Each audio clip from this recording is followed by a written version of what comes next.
वन्दे ब्रह्मपुरादिपं श्रीसहजानन्दं च मूलाक्षरम् श्रेयस्कारणसद्गुणैकनिलयम् श्रीप्रागजिह्वावत ब्रह्मोपासनधारकं गुरुहरिं यज्ञं तथा योगिनं प्रीत्येवं प्रमुखं महन्तमनिशं श्रीजीस्वरूपं बुधा। મહિમાનો મહિમા પ્રવચનમાળામાં આજે 14મી જાન્યુઆરી 2024 મકર સંક્રાંતિ ઉત્તરાયણ અને મંગળવારના દિવસે તમામ સંતો હરિભક્તોને મારા સાષ્ટાંગ પ્રણામ. જય સ્વામિનારાયણ. હેપી વચનામૃત દ્વિશતાબ્દી મહોત્સવ. હેપી પ્રમુખ સ્વામી મહારાજ શતાબ્દી મહોત્સવ. 7 દિવસના અલ્પવિરામ પછી ફરીથી પાછા આપણે મહિમાનો મહિમા પ્રવચન માળામાં મળી રહ્યા છીએ. 7 દિવસ માટે અલ્પવિરામ લેવાનું મુખ્ય કારણ એટલું કે બેંગ્લોર મંદિરને 21 વર્ષ પૂરા થયા, એટલે 21મો પાટોત્સવ. એમાં પૂજ્ય સદગુરુ સંત વિવેક સાગર સ્વામી કથા વાર્તા, સંત સમાગમ, જોડી પર્વ, પાટોત્સવ અને મહાપૂજાનો લાભ આપવા માટે પધાર્યા. સવાર અને સાંજ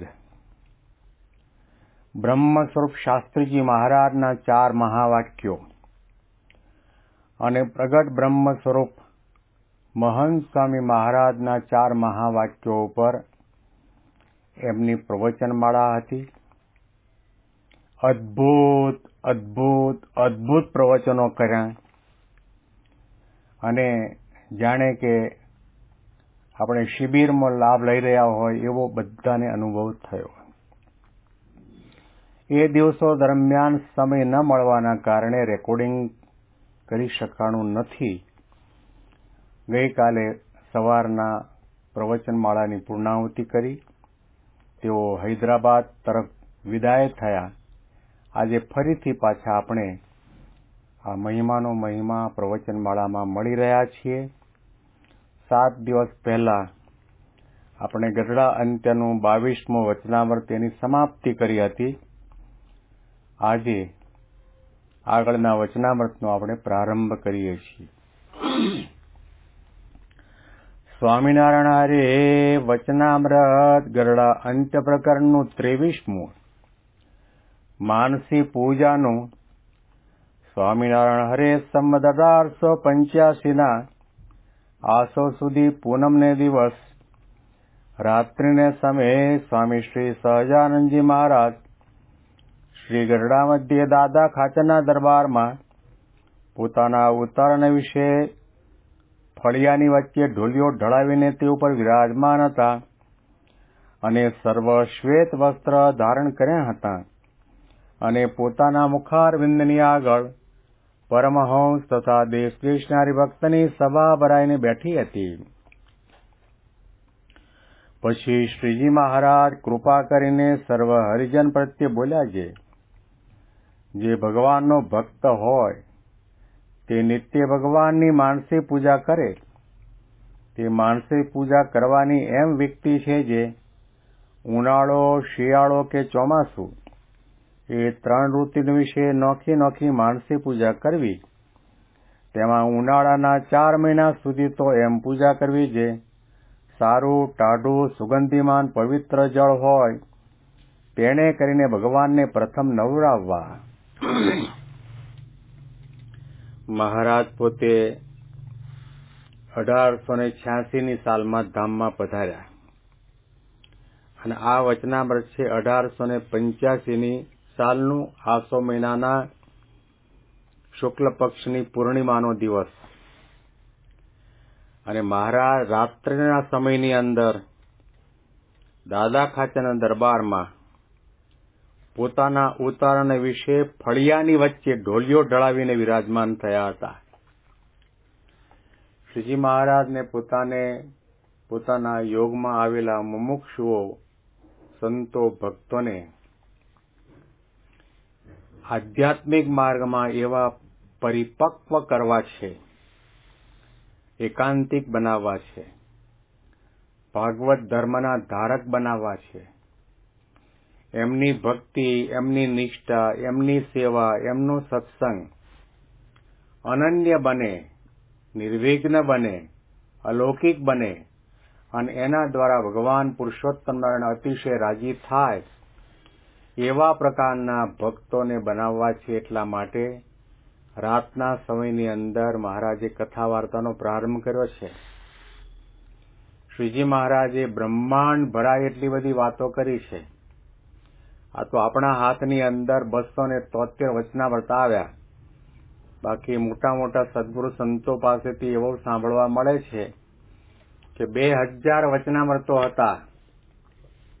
ગુણાતીતાનંદ સ્વામીએ પણ પોતાની વાતમાં લખેલું છે.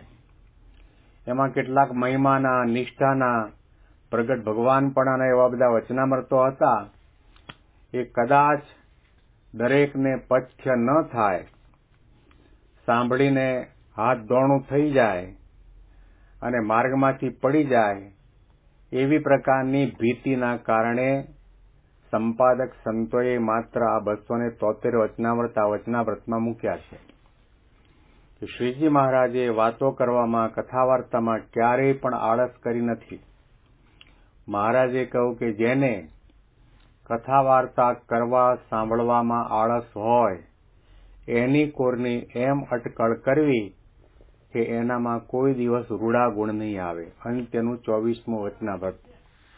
મહારાજે એક વચનામૃતમાં એ પણ કહ્યું કે અમને કથા વાર્તા, ભજન, ભક્તિમાં તૃપ્તિ થઈ નથી, તમારે પણ તૃપ્તિ પામવી નહીં. પ્રમુખ સ્વામી મહારાજ કહેતા કે કથા વાર્તા એ તો જીવનો ખોરાક છે. શરીરને આપણે ખાવાનું ના આપીએ, પીવા માટે પાણી ના આપીએ તો થોડા દિવસની અંદર એ શરીર સુકાઈ જાય અને બહુ લાંબા દિવસો સુધી, ઘણા દિવસોથી ખોરાક ને અન્નનો ને જળનો ત્યાગ કરવામાં આવે તો દેહનો ત્યાગ કરવાનો પણ વારો આવે. એમ શ્રીજી મહારાજે, પ્રમુખ સ્વામી મહારાજે કહ્યું કે જીવને કથા વાર્તાનો ખોરાક ના આપીએ તો ઢીલો પડી જાય અને કંગાલ બની જાય, નાસીપાસ થઈ જાય, નબળો પડી જાય, મોળો પડી જાય. એટલા માટે યોગી બાપાએ, પ્રમુખ સ્વામી મહારાજે, મહંત સ્વામી મહારાજે કથા વાર્તાનો બહુ આગ્રહ રાખ્યો છે. કારણ કે કથા વાર્તા કરવા, સાંભળવાથી જ આપણને નિષ્ઠાની દ્રઢતા થાય છે. કથા વાર્તા કરવા, સાંભળવાથી જ આપણે જેની માળા, પૂજા, ભજન, ભક્તિ કરીએ છીએ એવા સ્વામીના ભગવાન કોણ છે એનો મહિમા સમજાય છે. કથા વાર્તા કરવા, સાંભળવાથી આપણને અંતરદ્રષ્ટિ થાય છે, જાણપણું આવે છે. કથા વાર્તા કરવાથી આપણને સંત અને અસંતનો વિવેક, ભેદ દેખાય છે. નિયમ ધર્મની દ્રઢતા થાય, સમજણની દ્રઢતા થાય, નિર્માનીપણું આવે, આપણા દોષો દેખાય, દરેકને મહિમાની દ્રષ્ટિથી જોવાનું મન થાય, ધ્યેય તરફ આપણું નિશાન રહ્યા કરે.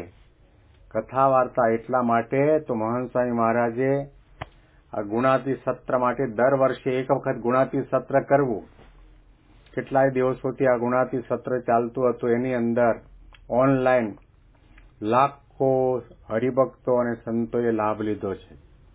અદભુત રીતે આ ગુણાતીતાનંદ સ્વામી અને મહારાજનો શું સિદ્ધાંત છે તેઓ આપણને કેવા બનાવવા માગે છે, આપણે એમને કેવા જાણવાના છે, આપણે કેવું જાણપણું અને કેવી અંતરદ્રષ્ટિ રાખીને સત્સંગ સેવા ભક્તિ કરવાના છે એનું વિસ્તૃત રીતે આ જ્ઞાન સત્રની અંદર નિરૂપણ કરવામાં આવ્યું. એમ શ્રીજી મહારાજ પોતે અધરાત મધરાત જોયા સિવાય સંતો હરિભક્તોને કથા વાર્તા કરી છે. ઘોડા ખેલાવતા ખેલાવતા પણ કથા વાર્તા કરી, નદીમાં સ્નાન જળ ક્રીડા કરતી વેળાએ પણ કથા વાર્તા કરી, પંગતમાં પીરસતા પીરસતા પણ કથા વાર્તા કરી, અને સંતોની જાયગામાં પણ વહેલા ઉઠીને મહારાજ પોતે અક્ષરોડીમાંથી જતા અને સંતોને જગાડીને કથા વાર્તા કરી. અમુક વચનામૃતોની અંદર આનો ઉલ્લેખ પણ છે. એટલે આપણને ખ્યાલ આવે કે મહારાજને અને ગુણાતીત ગુરુ પરંપરાને કથા વાર્તાનો કેટલો આગ્રહ છે. યોગીજી મહારાજ દિવસના 5 વખત પ્રવચનો કરતા. સવારના વહેલા 5:15 વાગે જાગતાની સાથે મંગળ પ્રવચન થાય, અને એમનું મંગળ પ્રવચન સાંભળવા માટે નાના મોટા બાઈ ભાઈ બધા દૂર દૂરથી આવી જતા. અને તે વખતે સત્સંગ સમુદાય ઘણો નાનો હતો. એમના રૂમની અંદર બેસવાની જગ્યા મળે ન મળે તો પણ ત્યાં આગળ પાછળ બેસીને બાપાની કથા વાર્તા સાંભળતા. બરાબર મને આ પ્રસંગ યાદ આવે છે. 1966ની સાલમાં ગોંડલમાં સ્વામી જ્ઞાનજીવનદાસજી ગુરુકુળના વિદ્યાર્થીમાંનો હું પહેલો વિદ્યાર્થી. આજની તારીખે પણ એ ગુરુકુળના નોંધપત્રની અંદર સૌથી પહેલું મારું નામ છે. યોગી બાપાએ કહ્યું, અમારા ગ્રહપતિ હતા ત્યાગોલ સ્વામીના પૂર્વાશ્રમના પિતા શ્રી ચુનીભાઈ લલ્લુભાઈ પટેલ, મૂળ ગામ અડાસના અને આફ્રિકાથી આવેલા. એમને અમારા ગ્રહપતિ યોગી બાપાની આજ્ઞાથી થયેલા. એટલે એમને બોલાવીને કહ્યું કે હવે બીજા હરિભક્તો બહાર બેસશે, અમારો ઓરડો બહુ નાનો છે, પણ મારી ઈચ્છા છે કે બધા ગુરુકુળના વિદ્યાર્થીઓને અંદર રૂમમાં બેસાડો, ખાટલાની આજુબાજુ. અને તે વખતે નિષ્કુળાનંદ કાવ્ય ને એવું બધું કંઈ વંચાતું, અને બરાબર બાપાની સામે બાપાનો જે ઢોલિયો હતો એની આગળના ભાગમાં હું બેઠેલો. યોગી બાપાએ બધા વિદ્યાર્થીઓને પૂછ્યું, ગઈકાલે શું આવ્યું હતું તમને ખબર છે? અને તે વખતે બાપાની પ્રેરણાથી મને યાદ રહી ગયેલું. મેં કહ્યું, બાપા બહુ રાજી થયેલા. એટલે કહેવાનું તાત્પર્ય કે સવારના મંગળ પ્રવચન થાય, વળી પછી ઉકાળા નાસ્તા પછી કથા વાર્તા થાય, વળી 10:30-11 વાગે કથા વાર્તા થાય, બપોરના જમ્યા પછી થાય, સાંજના ઠાકોરજીનું ઉત્થાપન થાય ત્યારે થાય, સંધ્યા આરતી પછી થાય, રાતની સભા થાય. અને રાતના યોગી બાપા પોઢવા માટે જાય ત્યારે હરિભક્તોને, યુવકોને, સંતોને આજ્ઞા કરે કે હવે આજે ગોષ્ઠી કરો, જાઓ. આખા દિવસ દરમિયાન જે કંઈ કથા વાર્તા થઈ હોય એના ઉપર ગોષ્ઠી કરો. અને બીજે દિવસે પાછા પૂછતા પણ ખરા કે ગઈકાલે ગોષ્ઠીમાં કોણ કોણ આવ્યા હતા, કયા વિષય ઉપર ગોષ્ઠી કરી હતી, કેટલા વાગ્યા સુધી કરી હતી, રાજીપો બતાવતા. એમ શ્રીજી મહારાજ રાતના સમયની અંદર પોતાનો ઉતારો એટલે અક્ષરોડી છે એની સામે ચોગાન છે, ત્યાં આગળ સંતો હરિભક્તોની સભામાં બિરાજમાન થયા છે. અને શ્રીજી મહારાજે હરિભક્તો પ્રત્યે વાત કરી કે ભગવાનનો ભક્ત હોય તેને નિત્ય ભગવાનની માનસે પૂજા કરવી જોઈએ. કારણ કે પ્રત્યક્ષ રીતે તો આપણે યોગ્ય બાપા, પ્રમુખ સ્વામી કે મહંત સ્વામી સાથે મહિનો, 1.5 મહિનો, અઠવાડિયું, 10 દિવસ, 2 દિવસ રોકાવાય, પણ 12 મહિના આપણે એની સાથે રહી શકીએ નહીં, એવી વ્યવસ્થાને અનુકૂળતા થાય પણ નહીં. એટલા માટે મહારાજે કહ્યું કે દિવસના માનસી પૂજા કરવી. આજની તારીખે પણ સેંકડો, હજારો, લાખો હરિભક્તો સવારના, સાંજના, બપોરના માનસી પૂજા કરે છે.